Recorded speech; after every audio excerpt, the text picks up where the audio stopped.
Hello, my name is Milagros and I'm from Puno, Peru, a place where the first thing you can appreciate is the vast expanse of the Lake Titicaca, a place that is home of more than 150 species of animals and is the highest in the world. It has floating islands in its heart and a lot of knowledge and ancestral practices in its communities at more than 4,000 meters above the sea level. I'm a very friendly person, empathic and aware of what is going around me, but also someone who is sensitive, especially when it comes to nature and the people of my community. Since I was a little girl, I learned to listen to the whispering of the wind and the singing of the birds, understanding that every being has a purpose in this ecosystem and that absolutely everything is interconnected. But let's go to the things that are really happening in my life right now.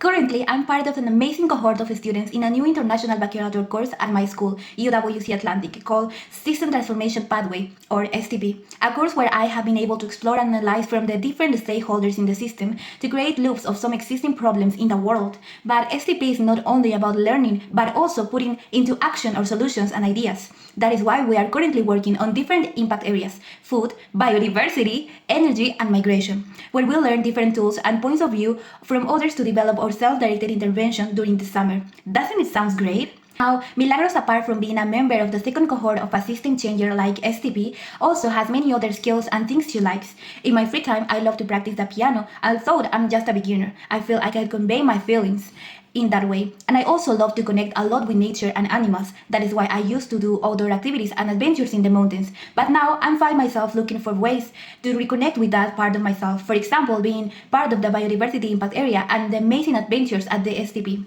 I believe that nature is not only a refugee but also a teacher that inspires me to work for a more sustainable and connected world. The intersections between the economy and the environment, as outlined in the Climate Fraud Framework and the Camerus Hepburn's talk on green growth, offers two perspectives that seem diametrically opposed, but when critically analyzed could complement each other. On the one side, we have the Climate Fraud Framework that highlights important critiques of the dominant global north paradigm on climate solutions. In particular, it challenges narratives that rely exclusively on the technological solutions that address climate change and emphasize in the importance of revitalizing and respecting indigenous knowledge systems, which prioritize relationship of reciprocity and care towards ecosystems. However, one of the main weaknesses of this approach is the lack of concrete proposals to transform this criticism into viable implementation models. It is valid to question whether the rejection of modern technologies is absolute or whether it is more a matter of finding ways to integrate them harmoniously with traditional knowledge. For example, technologies such as solar energy, if designed with respect for the values of indigenous communities, could be a powerful tool for reducing emissions without undermining the autonomy and rights of these communities. On the other hand, Hepburn's optimistic view of green growth and his promise that the transition to a net zero system will increase global wealth also deserve careful evaluation. While the idea of shipping in technologies such as batteries, electronic vehicles, and solar panels may generate economic benefits, this narrative overlooks fundamental issues. For example, the inequality of benefits, as who will actually benefit from this growth? Economic history has shown that technological advances and economic growth tend to concentrate wealth in the hands of those who already have resources, exacerbating existing inequalities between the global north and the south.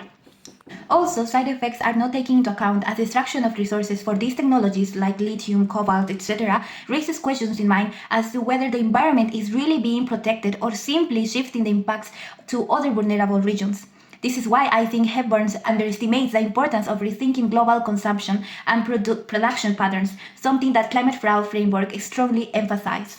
However, from my perspective, to find a balance between the two perspectives, it is essential to recognize that neither technological solutions or indigenous knowledge alone will be sufficient to address the climate crisis without a more balanced framework, such as knowledge integration. For example, instead of positioning technology as an antagonist to indigenous knowledge, we should explore how these two can coexist.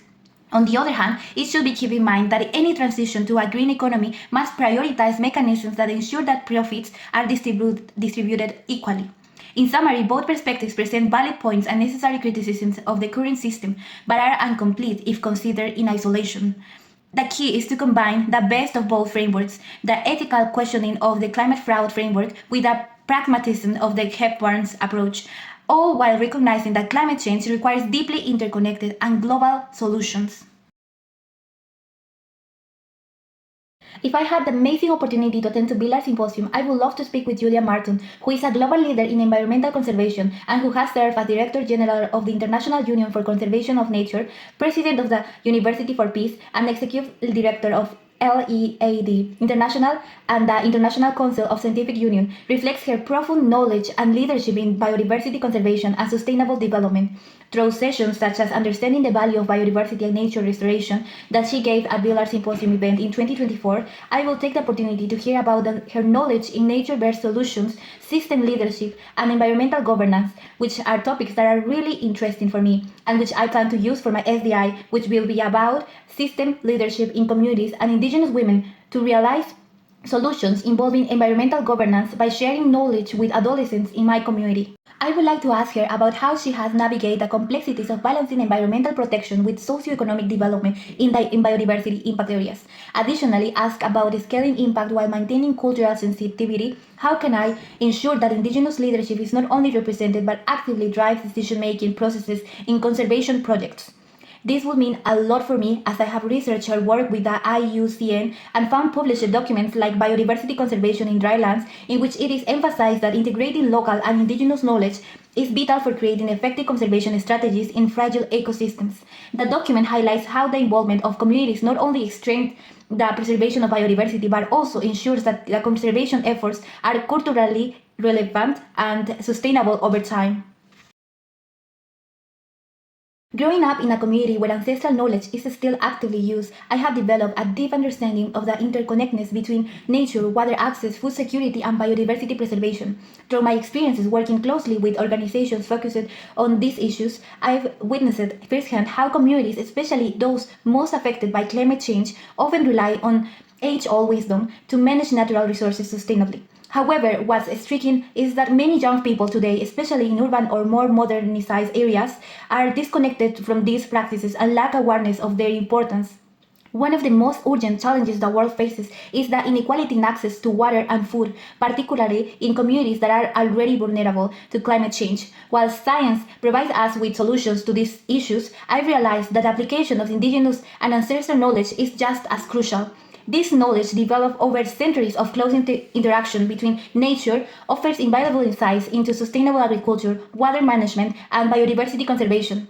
I've been fortunate to combine this ancestral wisdom with scientific knowledge to better address environmental challenges in my region. I believe that more young people need to understand and appreciate the importance of this knowledge. As we face crises like food insecurity and water scarcity, I believe we need to integrate these two approaches to create solutions that are not only effective but also culturally relevant and sustainable in long term. This is something I wish more people realize, how critical is it to bridge the gap between indigenous practice and modern science to build a more resilient and equitable world. Villars!